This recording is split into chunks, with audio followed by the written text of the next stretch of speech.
The Reaper's Scythe.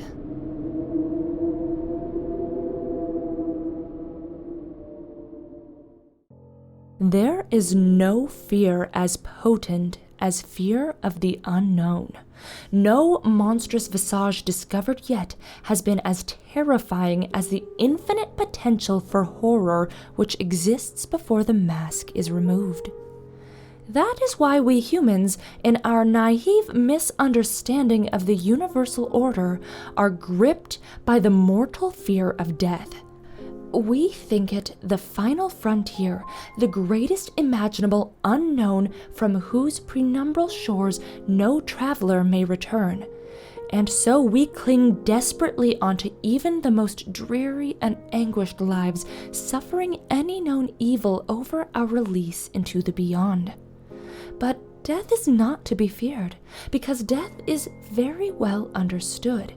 We have witnessed it, caused it, measured and recorded it to the last dying spasm of neuronal flickering. Even as I lay dying, it seemed silly to me that I should be afraid of the emptiness which reason promised to expect. While I was alive, I wouldn't experience death, so there was no reason to be afraid now. When I was dead, I wouldn't be capable of experiencing anything, so fear still had no cause. That thought brought me great comfort as I felt the last erratic struggle from my heart against the inevitable conclusion I approached. It wasn't until I was finally drifting off to sleep that a final, intrusive doubt bubbled in my brain. What if it wasn't death which is to be feared? What if it was what lies beyond? And so troubled did I slip beyond mortal understanding, stepping into a world as far forsaken by reason as I was now from life. I was still in the hospital room, but the bustle of nurses and beeping machines lost their opacity as though I was mired in swiftly descending dusk. It seemed as though every sound was an echo of what it once was, every sight a reflection. With each passing moment, the world was becoming less real. But all that sight and sound, all that being, it wasn't simply disappearing. It was transforming into a figure beside me. The less real my room became, the more real the figure was, until presently it existed in such sharp actuality that nothing beside it seemed real at all. His cloak was black. Not the color black, but its essence. It was as though seeing a tiger after a lifetime of looking at a child's crude drawing and thinking that's all a tiger really was. Reality flowed around his scythe like a brush through watercolors, and I could see each elementary particle and time itself sunder across its blade. Surely this, I thought, this is why we were taught without words to fear death. I clutched at my hospital blanket to cower from the intensity of the Reaper's presence.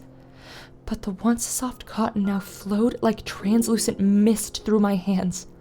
I knew in that moment that nothing could hide me from the specter's grasp, for he was the only real thing in this world. You're late. They weren't words. My head ached from the strain of this knowledge as my lateness was burned into my awareness, imparted like an inescapable law of physics and unequivocal as gravity. We don't have time for the usual speech. Hurry now. I felt myself swept up around him like dirt in a hurricane. Before I knew what was happening, we were outside the hospital, moving at such a frenzied pace that the world around me blurred into a dizzying tunnel of flashing light. If you're lucky, it will have gotten bored of waiting for you.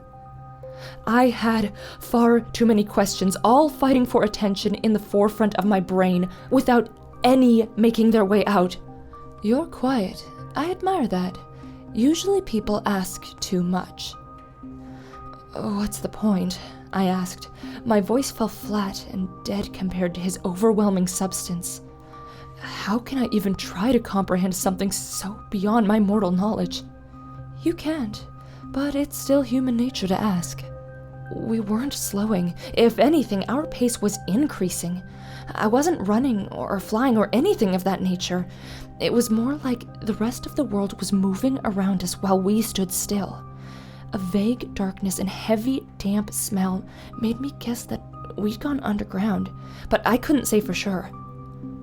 Well, one question then, I asked.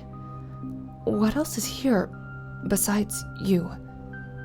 And that is why questions are pointless. Death is not a place or a person.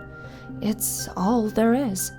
Troubling thought, but made more so by the growing howl which began reverberating the rocks around me. We still seemed to be descending into the earth, and the air was growing warmer and denser now.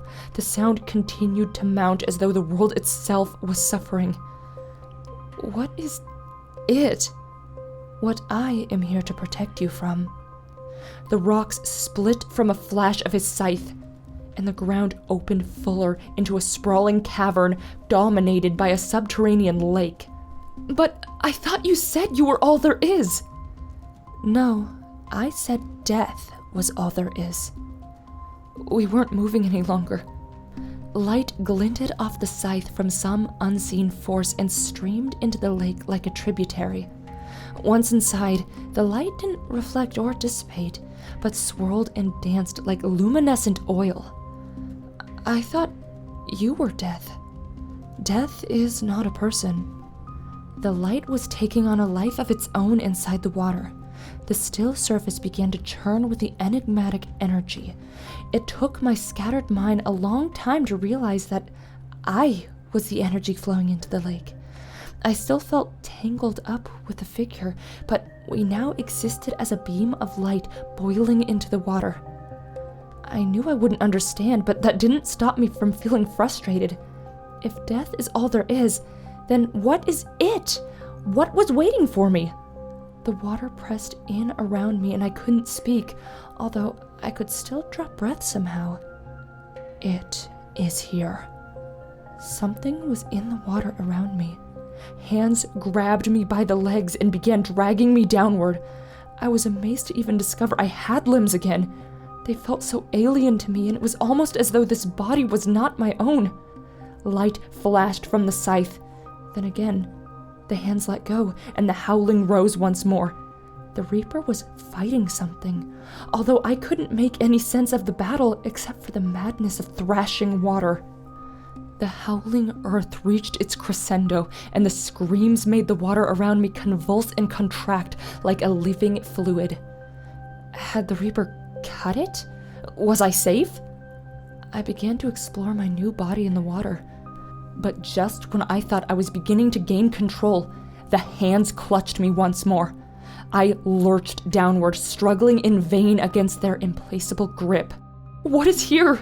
I tried to shout against the suffocating liquid. What is happening? But I couldn't sense the Reaper's presence any longer. The heat was unbearable, but the cold depths the hands were dragging me towards was even worse. I became aware of a blinding light at the bottom of the lake, and though I struggled, the hands dragged me inexorably onward. I'm sorry. I couldn't fight it off. It seemed to be coming from so far away now. We'll have to try again next time. The pressure, the heat, the noise, the hands dragging me into the blinding light. I closed my eyes and screamed. I was free from the water now, but I just kept screaming. I couldn't bear to look at it. Whatever had stolen me, whatever was death but wasn't, whatever the Reaper could not defeat. Then, words spoke. Real human words from a real human mouth. My senses were so distraught I couldn't make sense of them, but I'm guessing they were something like, "Congratulations, he's a healthy baby boy." Most people can't remember the day they die, or the day they were born. I happen to remember both, and I know that they are the same.